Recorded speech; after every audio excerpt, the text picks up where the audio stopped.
Hello everyone, এটা হচ্ছে এবারের ভাইফোঁটার অনুষ্ঠান।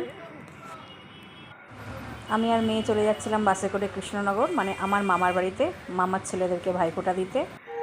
এবার যেতে যেতে প্রচুর লেট হয়ে গেছিলো, প্রায় 12:30 বেজে গেছিলো। মামার ছেলেরাও না খেয়েছিল, তাই জন্য এক মুহূর্ত সময় নষ্ট না করে সোজা ভাইফোঁটা দিতে বসে গেলাম। মামা দুই ছেলেকে ফোঁটা দিচ্ছি, বিল্টু আর রিন্টু, মানে ছোটো ডাক নাম ওদের।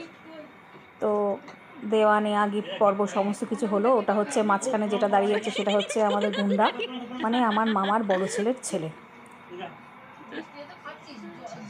ওকে আমার মেয়ে ফোঁটা দেবে। যাই হোক, আমার ভাইরা কিন্তু ভুলে গেছিলো আমাকে নমস্কার করতে, তাই আমি আবার বড় দিদি হয়ে মনে করিয়ে দিলাম যে আমাকেও নমস্কার কর। দিয়ে ওর ফোঁটা দিয়ে দিচ্ছিল। ওর মনটা পড়েছিল কিন্তু মিষ্টির প্লেটে, কোন মিষ্টিটা ও খাবে সেটা ও চুজ করে দিচ্ছিল। দিদি ওকে দিচ্ছিল, ও আবার নিজের হাতে খাবে। যাই হোক, এইভাবে সারাটা দিন মজা, খাওয়া দাওয়া, গল্প সমস্ত কিছু করে দিনটা দারুণ এনজয় করলাম। তারপরে এক বিছানায় শুয়ে আমি, মা, মাসি তিনজন মিলে গল্প করতে করতে হয়ে গেল বিকেলবেলা। তারপরে এবার বাড়ি ফেরার পালা, কারণ কালকে আমার অফিস আছে, মেয়ের প্রাইভেট আছে।